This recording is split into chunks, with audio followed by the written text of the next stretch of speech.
Everyone, आज हम इस वीडियो में बात करने वाले हैं physical properties of transition element.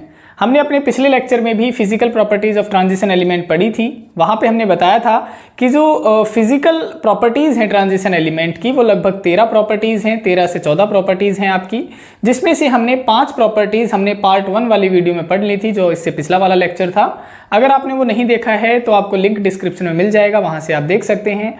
आज है हमारा physical properties of transition elements का पार्ट 2, जिसमें हम बची हुई बाकी प्रॉपर्टीज को डिस्कस करेंगे। तो देखो, हमने जो पार्ट 1 में जितनी फिजिकल प्रॉपर्टीज हमने डिस्कस कर ली थी, उनमें से हमने क्या क्या डिस्कस कर लिया था। पहले हमने हार्डनेस प्रॉपर्टी देख ली थी कि हार्डनेस प्रॉपर्टी क्या होती है और ट्रांजिशन एलिमेंट हार्डनेस प्रॉपर्टी कैसे वेरी करती है, कैसे मतलब वो शो करते हैं, ये बात हमने देख ली थी। सेकेंड हमने पढ़ा था कि मेल्टिंग पॉइंट कैसे वेरी करता है ट्रांजिशन एलिमेंट का, ये भी हमने पढ़ लिया था। थर्ड प्रॉपर्टी हमने देखी थी कि एंथैल्पी ऑफ एटोमाइजेशन कैसे वेरी करती है 3D सीरीज के अंदर, यानी जब हम लेफ्ट टू राइट जाते हैं तो एंथैल्पी ऑफ एटोमाइजेशन कैसे वेरी करती है, ये भी हमने देख लिया था। फोर्थ जो हमने प्रॉपर्टी पढ़ी थी वो पढ़ी थी हमने पैरामैग्नेटिक नेचर की, कि जो ट्रांजिशन एलिमेंट्स होते हैं वो लगभग सारे के सारे पैरामैग्नेटिक प्रॉपर्टी शो करते हैं। इसका रीज़न क्या था ये भी हमने देख लिया था। और जो हमने फिफ्थ प्रॉपर्टी पढ़ी थी वो थी हमारी वेरिएशन इन एटॉमिक साइज, कि जो ट्रांजिशन एलिमेंट्स होते हैं उनका जो एटॉमिक साइज होता है वो लेफ्ट टू राइट कैसे वेरी करता है, यानी कैसे बदलता है, और ऊपर से जब हम नीचे की तरफ जाते हैं तो कैसे बदलता है। ये सारी बातें हमने डिस्कस वहाँ पे कर ली थी। वेरिएशन इन एटॉमिक साइज या फिर एटॉमिक रेडियाई भी आप कह सकते हैं, एटॉमिक साइज। सिक्स्थ हमारी प्रॉपर्टी है आज की जो रहने वाली है वो है आपकी आयनाइजेशन एंथैल्पी, कि आयनाइजेशन एंथैल्पी क्या होती है, आयोनाइजेशन एंथैल्पी क्या होती है, और ये 3D सीरीज या फिर ट्रांजिशन एलिमेंट के अंदर आयनाइजेशन एंथैल्पी की जो वैल्यू होती है वो कैसे वेरी करती है, इसके बारे में आज हम पढ़ेंगे। ठीक है, तो सबसे पहले तो हमें ये पता होना चाहिए कि आयनाइजेशन एंथैल्पी होती क्या है ना। तो देखो, आयनाइजेशन एंथैल्पी क्या होती है, वो मिनिमम एनर्जी होती है जो लूजली बाउंडेड इलेक्ट्रॉन को, यानी न्यूक्लियस के अराउंड जो ऑर्बिट होती है, जो आउटर मोस्ट ऑर्बिट होती है, उसमें जो इलेक्ट्रॉन होते हैं उस इलेक्ट्रॉन को निकलवाने के लिए जो एनर्जी लगती है वो कहलाई जाती है आपकी आयनाइजेशन एंथैल्पी। जैसे मैं मान के चलता हूँ यहाँ पे क्या है, आपका न्यूक्लियस है, ये न्यूक्लियस है और ये हमने ऑर्बिट्स बना ली। तो ये जो आउटर मोस्ट ऑर्बिट के अंदर जो इलेक्ट्रॉन है, इस इलेक्ट्रॉन को निकलवाने के लिए जो एनर्जी लगती है वो होती है आयनाइजेशन एंथैल्पी। तो सबसे पहले हम इसकी डेफिनेशन देख लेते हैं। देखो, हम 6th प्रॉपर्टी के बारे में जिक्र कर रहे हैं, आयनाइजेशन एंथैल्पी के बारे में। क्या होती है आयनाइजेशन एंथैल्पी, इसको डिफाइन कैसे करेंगे, आप लिखेंगे the minimum amount of energy, the minimum amount of energy, ये वो मिनिमम अमाउंट में एनर्जी होती है जो जिसकी जरूरत पड़ती है, which is required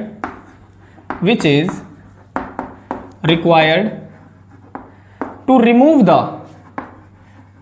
the loosely bounded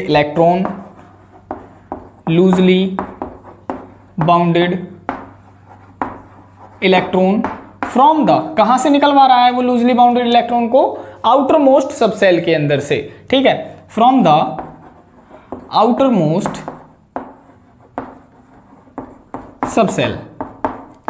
subshell are called ionization enthalpy, उसे हम कहते हैं आयनाइजेशन एंथैल्पी। अब हम देखते हैं कि ये 3D सीरीज के अंदर कैसे वेरी करती है। तो हमारी 3D सीरीज क्या थी, आप सभी को पता ही है।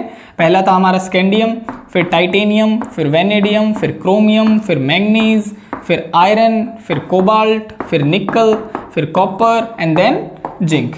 ये था हमारा 3D सीरीज। ठीक है, ये 3D सीरीज हमारी हो गई। हमें पता था कि जैसे हम स्कैंडियम से कहां तक जा रहे थे, क्रोमियम तक जा रहे थे। हमें पता है एटॉमिक साइज हमने पढ़ लिया था, तो हमें क्या पता है, जैसे ही हम स्कैंडियम से क्रोमियम तक जा रहे थे तो जो इनका एटॉमिक साइज था वो क्या रह रहा था, वो डिक्रीज हो रहा था जैसे ही हम लेफ्ट टू राइट जा रहे थे। इसका रीजन हम पिछले लेक्चर में बता चुके हैं, आप वो लेक्चर देख सकते हैं। ठीक है, तो ये हमने बता दिया था। फिर हमने बताया था कि जैसे ही हम मैंगनीज से कहां तक जाते हैं, कॉपर तक। मैंगनीज से जैसे ही हम कॉपर की तरफ जाते हैं, इनका जो एटॉमिक साइज होता है वो क्या रहता है, वो सेम रहता है। इतना एटॉमिक साइज क्या रहता है, सेम रहता है। और जैसे ही हम जिंक की तरफ जाते हैं, इसका जो एटॉमिक साइज होता है वो एकदम से बढ़ जाता है। ये एटॉमिक साइज है भी, ठीक है, AS एटॉमिक साइज को बता रहा है। जिंक के ऊपर जैसे ही आए एटॉमिक साइज बढ़ जाता है। तो अब जो आयनाइजेशन एंथैल्पी होती है 3D सीरीज के अंदर कैसे वेरी करेगी। अब देखो क्या होता है, जो आयनाइजेशन एंथैल्पी होती है ना, यहाँ पे हम लिख देते हैं, देखो जो आयनाइजेशन एंथैल्पी होती है वो इनवर्सली प्रोपोर्शनल होती है साइज के। यानी साइज जितना ज्यादा छोटा होता चला जाता है, न्यूक्लियस का फोर्स ऑफ अट्रैक्शन बढ़ता है ऑर्बिट के ऊपर। देखो यहाँ पे न्यूक्लियस है, ये इलेक्ट्रॉन है, अगर इसका साइज ज्यादा छोटा होगा तो न्यूक्लियस उस इलेक्ट्रॉन को और ज्यादा ताकत से खींचेगा, और अगर न्यूक्लियस और ज्यादा ताकत से खींच रहा है तो उस इलेक्ट्रॉन को निकलवाने के लिए मुझे ज्यादा अमाउंट में एनर्जी देनी पड़ेगी। तो ये कहता है कि जो आयनाइजेशन एंथैल्पी होती है वो साइज के इनवर्सली प्रोपोर्शनल होती है। यानी साइज जितना ज्यादा छोटा होता है आयनाइजेशन एंथैल्पी उतनी ही ज्यादा लगती है, और साइज जितना ज्यादा बड़ा होता है आयनाइजेशन एंथैल्पी उतनी ही कम हो जाती है। तो सारा चक्कर किसके ऊपर चल रहा है, यहाँ पे साइज के ऊपर चल रहा है। तो जैसे ही हम स्कैंडियम से क्रोमियम तक जाते हैं एटॉमिक साइज घट रहा था, यानी आयनाइजेशन एंथैल्पी क्या हो जाएगी, यहां से यहां तक बढ़ जाएगी। यहां से यहां तक तो आयनाइजेशन एंथैल्पी बढ़ जाती है, लेकिन मैग्नीज से कॉपर तक एटॉमिक साइज क्या रहता है, सेम रहता है। यानी केवल सिर्फ 19-20 का फर्क रहता है और ज्यादा नहीं होता है। तो आयनाइजेशन एंथैल्पी मेनली क्या होनी चाहिए थी, घटनी चाहिए थी, क्योंकि जनरल वे में क्या होता है, जब हम लेफ्ट टू राइट जाते हैं तो एटॉमिक साइज घटता है नॉर्मल वे में। यहाँ पे तो इरेगुलर वे में घट रहा है ना, तो आयनाइजेशन एंथैल्पी क्या हो रही है, बढ़ रही है। तो यहाँ पे भी बढ़नी चाहिए थी नॉर्मली तो, लेकिन ये क्या है, एटॉमिक साइज तो सेम है, तो आयनाइजेशन एंथैल्पी बढ़ती तो है लेकिन बहुत ही लेस क्वांटिटी में बढ़ती है। तो आप यहाँ पे क्या बताओगे कि जैसे ही हम मैग्नीज से कॉपर की तरफ जाते हैं एटॉमिक साइज सेम होने की वजह से जो आयनाइजेशन एंथैल्पी होती है वो इंक्रीज तो होती है लेकिन वेरी लेस एक्सटेंट, बहुत ही कम मात्रा में ये बढ़ती है। और अब देखो यहाँ पे क्या हो गया, जिंक के ऊपर जैसे ही आते हैं एटॉमिक साइज बढ़ जाता है, और एटॉमिक साइज जैसे ही बढ़ता है आयनाइजेशन एंथैल्पी क्या हो जाती है, कम हो जाती है। तो जिंक के ऊपर जो आयनाइजेशन एंथैल्पी लगती है वो बहुत ही कम मात्रा में लगती है। तो इस तरीके से जो आयनाइजेशन एंथैल्पी होती है 3D सीरीज के अंदर क्या करती है, वेरी करती है। अब ये तो थी जब हम लेफ्ट टू राइट चलते हैं तो कैसे वेरी कर रही है। अब हम देखते हैं जब हम ऊपर से नीचे की तरफ जाते हैं, यानी टॉप टू बॉटम की तरफ जाते हैं, तो आयनाइजेशन एंथैल्पी के ऊपर क्या फर्क पड़ता है। तो देखो हमारी कितनी सीरीज थी, हमारी 3 या 4 सीरीज थी, एक 3D थी, एक 4D थी, एक 5D थी। इसी से समझ लेते हैं, ठीक है। तो अब हम क्या करते हैं, जैसे ही हम 3D से 4D की तरफ जा रहे थे साइज हमारा क्या हो रहा था, इंक्रीज हो रहा था। क्यों इंक्रीज हो रहा था, क्योंकि नंबर ऑफ सेल्स इंक्रीज हो रही हैं। तो आप यहाँ पे क्या बताओगे, जैसे ही हम 3D से 4D की तरफ गए साइज हमारा क्या हो रहा था, बढ़ रहा था। क्यों बढ़ रहा था, क्योंकि नंबर ऑफ सेल्स इंक्रीज हो रही थी, नंबर ऑफ सेल्स इंक्रीज हो रही थी। तो अब अगर साइज बढ़ेगा तो आयनाइजेशन एंथैल्पी क्या हो जाएगी, साइज बढ़ेगा तो आयनाइजेशन एंथैल्पी तो कम हो जाएगी। तो यहाँ पे क्या हो रहा था, आयनाइजेशन एंथैल्पी कम हो रही थी जैसे ही हम 3D से 4D की तरफ आए। लेकिन जैसे ही हम 4D से 5D की तरफ आते हैं हमने देखा था कि जो साइज था हमारा वो तो सेम था। साइज कैसा आ रहा था, सेम आ रहा था। और साइज सेम क्यों आ रहा था, ये लेंथेनॉइड कॉन्ट्रैक्शन की वजह से आ रहा था। हमने पिछले लेक्चर में भी बताया था कि लेंथेनॉइड कॉन्ट्रैक्शन हम आगे चल के इनको पूरी डिटेल से पढ़ेंगे, अभी हम सिर्फ याद कर लेते हैं। कॉन्ट्रैक्शन का मतलब होता है सिकुड़ना। तो जैसे ही हम 4D से 5D की तरफ आते हैं साइज जो होता है वो सेम रहता है। क्यों सेम रहता है, ड्यू टू लेंथेनॉइड कॉन्ट्रैक्शन। तो लेंथेनॉइड कॉन्ट्रैक्शन की वजह से, LC का मतलब है लेंथेनॉइड कॉन्ट्रैक्शन, इसकी वजह से साइज सेम रहता है। और साइज अगर सेम रहता है तो आयनाइजेशन एंथैल्पी क्या होती है, अब एकदम से बढ़ जाती है, क्योंकि साइज यहाँ पे क्या हो गया, सेम हो गया। तो इसमें आते ही 4D से 5D की तरफ आते ही आयनाइजेशन एंथैल्पी जो होती है बढ़ जाती है। अब ध्यान से देखो 4D की जो आयनाइजेशन एंथैल्पी वो तो कम थी और 5D की क्या है, ज्यादा है। 4D की कम थी और 5D की ज्यादा है। और यहाँ पे देखो 3D की भी क्या थी, ज्यादा थी, क्योंकि नीचे की तरफ आ रहे हैं तो आयनाइजेशन एंथैल्पी घट रही है। तो ओवरऑल अगर देखा जाए तो 4D की जो आयनाइजेशन एंथैल्पी है 3D से भी कम है और 5D से भी कम है। देखो ध्यान से देखो, 3D की जो आयनाइजेशन एंथैल्पी है जब हम नीचे की तरफ आ रहे हैं तो कम हो रही है, उससे पहले तो ज्यादा ही थी इसकी, है ना। और यहां से 4D से 5D की तरफ आ रहे हैं तो आयनाइजेशन एंथैल्पी बढ़ रही है। तो ओवरऑल अगर देखा जाए तो 4D एलिमेंट की जो आयनाइजेशन एंथैल्पी होती है वो कम होती है। वो क्या होती है, लेस होती है। किससे लेस होती है, 3D से भी कम होती है और 5D से भी कम होती है। इसका मतलब ये है कि इलेक्ट्रॉन सबसे आसान किसमें से निकालना है, 4D वाले एलिमेंट्स जो हैं, 4D सीरीज के जो एलिमेंट्स हैं यानी मेटल्स हैं, वहां से इलेक्ट्रॉन को निकलवा पाना बहुत ही आसान होता है और जो आयनाइजेशन एंथैल्पी होती है इस केस में बहुत कम लगती है। यही कारण है कि 4D सीरीज के जो एलिमेंट होते हैं वो ज़्यादा इलेक्ट्रोपॉजिटिव नेचर के पाए जाते हैं। तो यहाँ पे क्या बताएंगे आप, यही कारण है कि 4D सीरीज के जो मेटल्स हैं वो ज़्यादा इलेक्ट्रोपॉजिटिव होते हैं, इलेक्ट्रोपॉजिटिव। अब हम देखते हैं कि हम ये जो चीज़ हमने लिखी है इसको लिखते कैसे हैं। देखो हम लिखेंगे in 3D series atomic size decreases from left to right. कहता है कि 3D सीरीज के अंदर जैसे ही हम लेफ्ट टू राइट जाते हैं एटॉमिक साइज क्या होता है, घटता है। हेंस आयनाइजेशन एंथैल्पी इंक्रीजेस, तो क्या होगा, आयनाइजेशन एंथैल्पी तो इंक्रीज होनी है, ठीक है, from left to right but not regularly. तो आयनाइजेशन एंथैल्पी इंक्रीज तो होती है लेकिन रेगुलरली नहीं होती है। फिर आप बताएंगे कि 4D सीरीज एलिमेंट्स की जो 4D सीरीज के जो एलिमेंट्स होते हैं हैव लोअर आयनाइजेशन एंथैल्पी, इनकी जो आयनाइजेशन एंथैल्पी होती है वो लो होती है। किससे होती है, देखो हमने बताया था ना कि 4D की आयनाइजेशन एंथैल्पी लो होती है, किससे, 3D से एंड 5D सीरीज से। सो 4D series metals become more electropositive, यही कारण है कि 4D सीरीज के जो मेटल्स होते हैं वो ज्यादा इलेक्ट्रोपॉजिटिव नेचर के हो जाते हैं। ये थी हमारी 6th फिजिकल प्रॉपर्टी। अब हम देखते हैं 7th फिजिकल प्रॉपर्टी जो कि है आपकी ऑक्सीडेशन स्टेट को लेकर, कि ट्रांजिशन एलिमेंट्स के अंदर यानी 3D सीरीज के अंदर जो ऑक्सीडेशन स्टेट होती है वो कैसे वेरी करती है, या फिर transition element variable oxidation state क्यों शो करते हैं। 7th हमारी फिजिकल प्रॉपर्टीज हैं ऑक्सीडेशन स्टेट, कि जो ट्रांजिशन एलिमेंट होते हैं वो वेरिएबल ऑक्सीडेशन स्टेट क्यों शो करते हैं।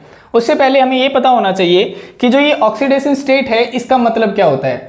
देखो कोई भी हमारे पास में कंपाउंड है, जैसे मैं मान लेता हूं कि मेरे पास में ये कंपाउंड है KMnO4, ये वाला कंपाउंड हो गया, या फिर मैं मान लूं कोई और कंपाउंड जैसे K2Cr2O7। तो ये जो कंपाउंड है इनमें जो ये मेटल्स होते हैं ये कंबाइंड फॉर्म में भी पाए जा सकते हैं या ये एलिमेंटल स्टेट में भी पाए जा सकते हैं।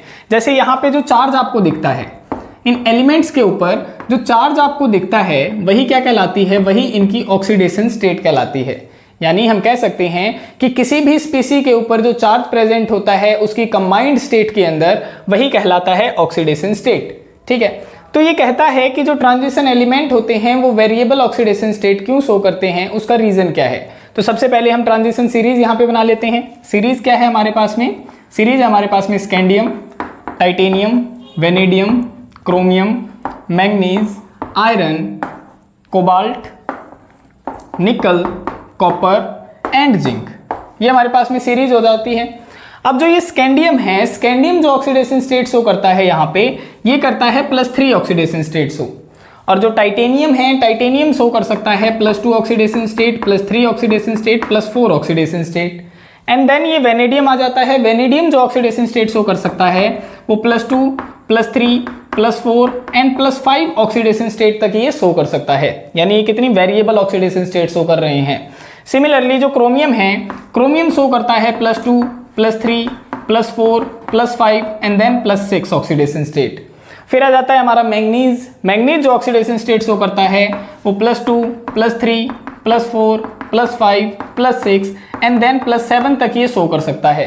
तो अगर आपसे पूछा जाए कि 3D सीरीज के अंदर मैक्सिमम ऑक्सीडेशन स्टेट कौन शो करता है, तो आप बताएंगे मैंगनीज जो मेटल है वो सबसे ज्यादा ऑक्सीडेशन स्टेट शो करता है।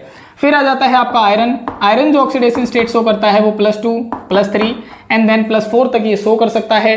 कोबाल्ट सिमिलरली आयरन की तरह ही +2, +3 एंड देन +4 तक ये शो करता है।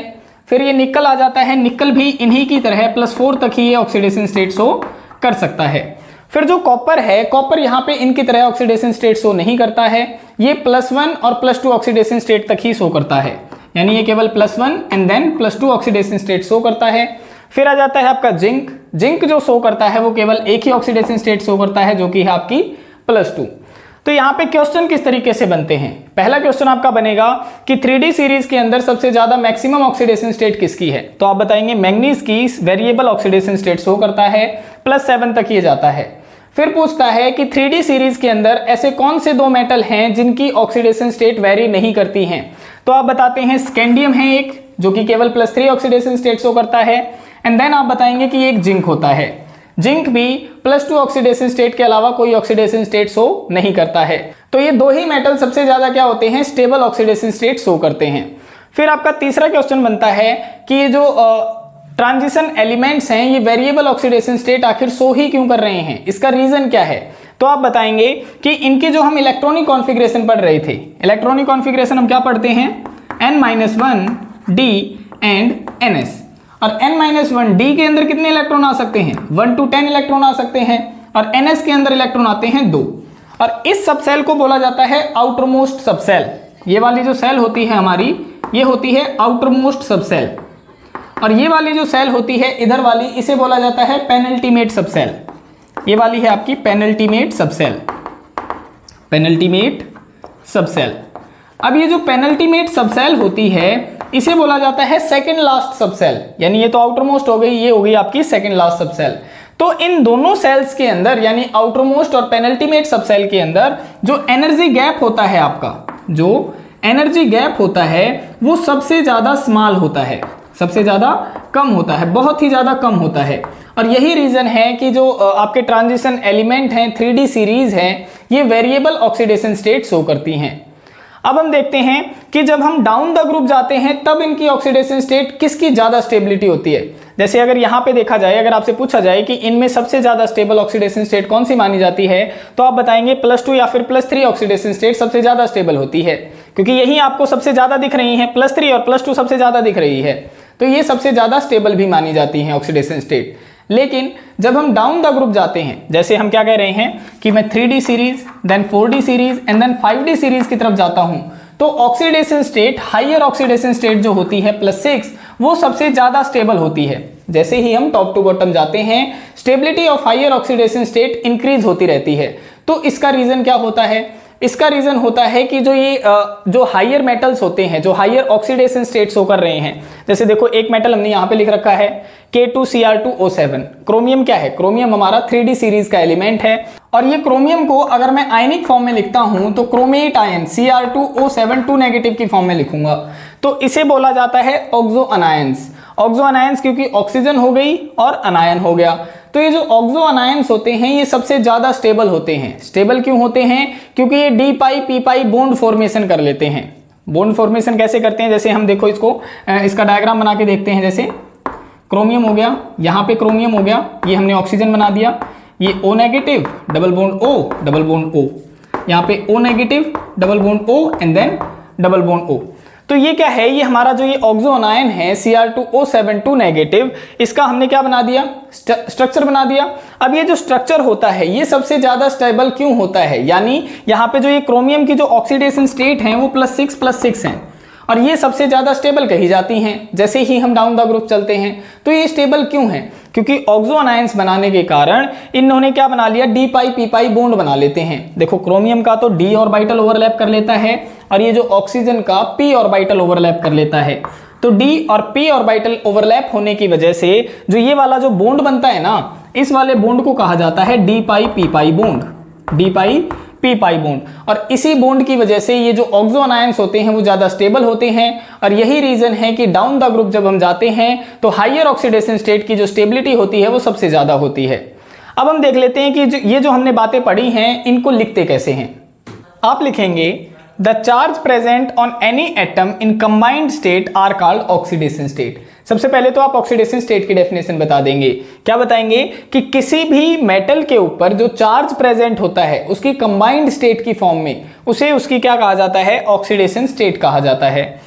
फिर आप बताएंगे कि scandium and zinc do not show variable oxidation state, कि स्कैंडियम और जिंक कोई सा भी मतलब क्या नहीं करता, वेरिएबल ऑक्सीडेशन स्टेट शो नहीं करते, लेकिन बाकी के जो मेटल्स हैं वो वेरिएबल ऑक्सीडेशन स्टेट शो कर रहे हैं। देखो आपको दिख रहा है, और ये क्यों कर रहे हैं हमने बता दिया कि आउटर मोस्ट और जो पेनल्टीमेट सबसेल होती है उन दोनों के बीच में स्मॉल एनर्जी गैप होने की वजह से ये वेरिएबल ऑक्सीडेशन स्टेट शो करते हैं।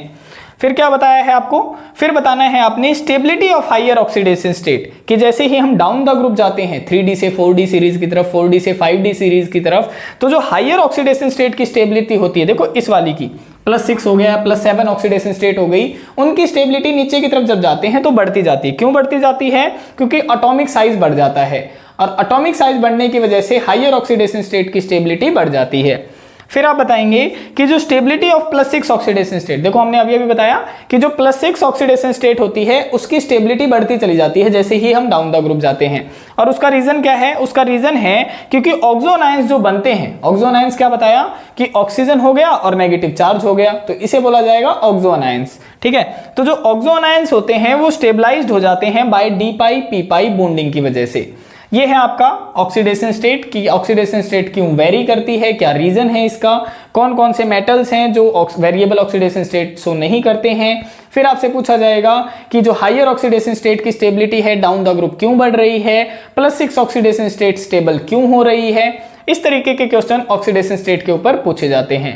अब नेक्स्ट हमारी जो फिजिकल प्रॉपर्टी है, प्रॉपर्टी नंबर 8, वो है हमारी अलॉय फॉर्मेशन। देखो नेक्स्ट प्रॉपर्टी है हमारी अलॉय फॉर्मेशन। अलॉय फॉर्मेशन क्या होते हैं कि जो ट्रांजिशन एलिमेंट होते हैं लगभग सारे के सारे ट्रांजिशन एलिमेंट अलॉय बनाते हैं। अब अलॉय क्या होते हैं? अलॉय को हम हिंदी में कहते हैं मिश्र धातु। यानी जब दो या दो से ज्यादा मेटल्स यानी सेम साइज के मेटल होने चाहिए, उनकी जो लेटिस पोजीशन है वो बिल्कुल सेम होनी चाहिए। सेम साइज के जब मेटल या फिर सेम प्रॉपर्टी के जब मेटल्स आपस में मिक्स करे जाते हैं तब जो अलग मेटल बनता है, नया मेटल बनता है, उसे हम कहते हैं अलॉय। यानी द मिक्सचर ऑफ 2 और more metals are known as alloy, उसे हम कहते हैं अलॉय। और जो ट्रांजिशन एलिमेंट होते हैं लगभग सारे के सारे ट्रांजिशन एलिमेंट्स क्या बनाते हैं? अलॉय का निर्माण करते हैं।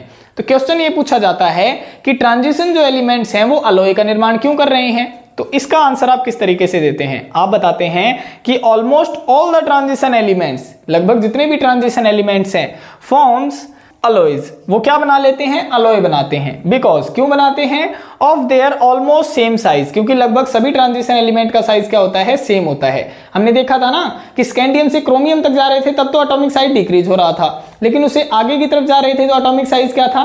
सेम था। और क्या देखा था हमने कि जब हम 4D से 5D की तरफ जा रहे थे तो भी एटॉमिक साइज सेम था। तो ऑलमोस्ट ट्रांजिशन एलिमेंट का साइज क्या होता है? सेम होता है। विच हेल्प, जो किसमें मदद करता है? In exchange of lattice position, उनकी लेटिस पोजीशन को एक्सचेंज करने में मदद करता है टू फॉर्म होमोजीनियस मिक्सचर, ताकि एक होमोजीनियस मिक्सचर बनाया जा सके। जैसे हम एग्जांपल लेते हैं, मैं मान लेता हूं इस टाइप का कोई मेरे पास में मेटल है, ये हमने मेटल बना दिया। और ये किस चीज का मैंने मेटल बना दिया? ये मैंने कॉपर का मेटल बना दिया, ये हमने कॉपर का बना दिया। ठीक है, फिर मैं दूसरी तरफ ले लेता हूं एक निकल का मेटल, ये अब मैं निकल का मेटल बना ले रहा हूं। ठीक है, जिनकी लेटिस पोजीशन या बिल्कुल शेप साइज बिल्कुल क्या है? सेम है। ये मैंने निकल का बना दिया और इसकी पहचान कर दी कि ये वाला हो गया भाई निकल का। ठीक है, ये निकल का हो गया। अब जैसे ही मैं इन दोनों को मिक्स करूंगा ये एक दूसरे क्या करेंगे? अपनी अपनी लेटिस पोजीशन एक्सचेंज कर लेंगे। ये इसकी पोजीशन ले लेगा, ये इसकी पोजीशन ले लेगा। तो जैसे ही इनको मिक्स किया जाता है एक अलग ही टाइप का कंपाउंड बन जाएगा। देखो इस टाइप से,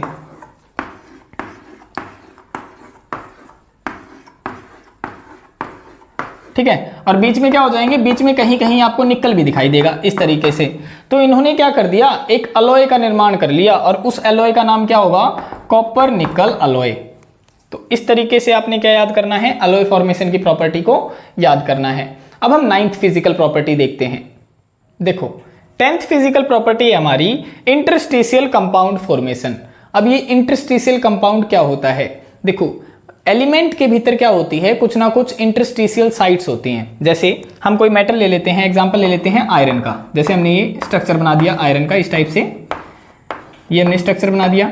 अब इन एटम की स्ट्रक्चर के भीतर देखो ये जो साइट आपको दिख रही है ना, देखो ये वाली जो खाली खाली जो साइट आपको दिख रही है थोड़ी थोड़ी, ये जो साइट्स होती हैं इन्हें कहा जाता है इंटरस्टिशियल साइट्स। और इन इंटरस्टिशियल साइट्स की जगह कौन ले लेता है? कौन भर जाता है इनकी जगह पे आके? स्मॉल साइज के एलिमेंट्स आ जाते हैं। कौन होते हैं स्मॉल साइज के एलिमेंट? जैसे कार्बन हो गया, नाइट्रोजन हो गया, हाइड्रोजन। तो इस टाइप के एलिमेंट इन जगहों पे आके भर जाते हैं, तब जो कंपाउंड बनता है उसे कहा जाता है इंटरस्टिशियल कंपाउंड। तो इसकी डेफिनेशन हम क्या लिखेंगे? हम लिखेंगे सबसे पहले तो हम लिखेंगे कि जितने भी ट्रांजिशन एलिमेंट्स होते हैं वो लार्ज नंबर में क्या बनाते हैं? इंटरस्टिशियल कंपाउंड बनाते हैं। यानी the transition element form large number of interstitial compounds. फिर आप बताएंगे कि इंटरस्टिशियल कंपाउंड क्या होते हैं? इंटरस्टिशियल कंपाउंड्स आर फॉर्म्ड, ये बनाए जाते हैं ड्यू टू, कब बनाए जाते हैं, क्यों बनाए जाते हैं?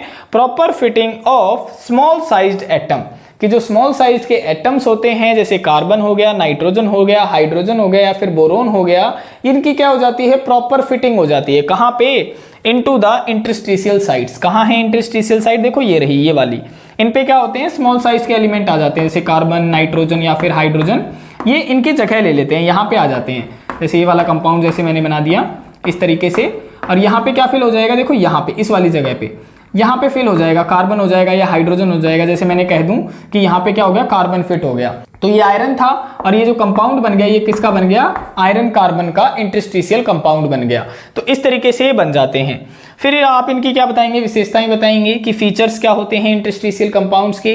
तो आप बताएंगे कि ये नॉर्मल कंपाउंड से ज़्यादा हार्ड होते हैं, डेंसर होते हैं और लेस रिएक्टिव होते हैं।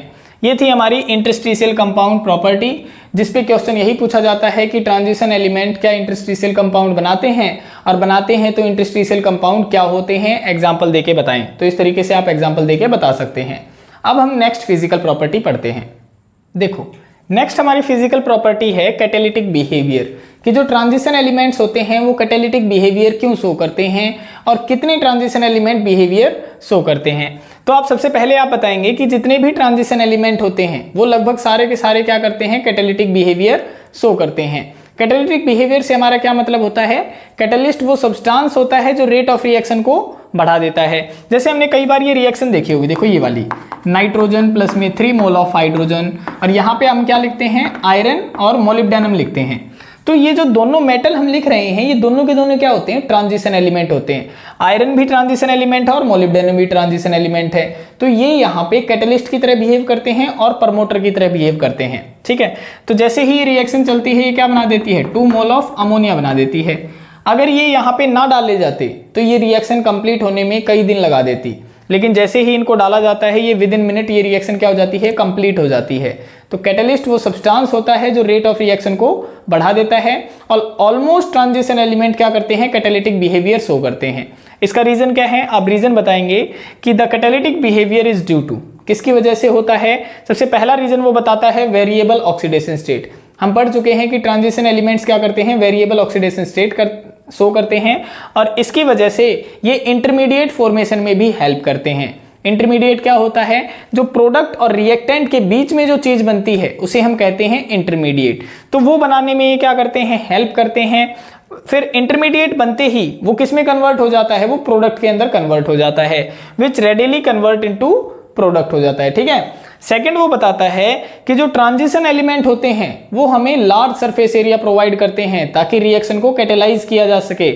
सेकंड पॉइंट में लिखता है कि transition element provide large surface area for absorption and catalyse the reaction, कि रिएक्शन जल्दी से करने के लिए हमें जगह की भी जरूरत पड़ेगी, तो वो हमें कौन प्रोवाइड करवाता है? ट्रांजिशन एलिमेंट प्रोवाइड करवाते हैं। ये रीजन आ जाते हैं आपके कि transition element catalytic behaviour show करते हैं। तो यहाँ तक आज हमारी लगभग 10 फिजिकल प्रॉपर्टीज हो चुकी हैं। आशा है आपको आज का लेक्चर समझ में आया होगा, और लेक्चर से रिगार्डिंग आपका कोई भी डाउट रहता है तो आप हमें कमेंट सेक्शन में बता सकते हैं। और वीडियोस अगर आपको पसंद आ रही हैं तो वीडियोस को लाइक करें, शेयर करें और चैनल को सब्सक्राइब करें। मिलते हैं किसी और वीडियो में किसी और टॉपिक के साथ में, तब तक के लिए बाय बाय, टेक केयर।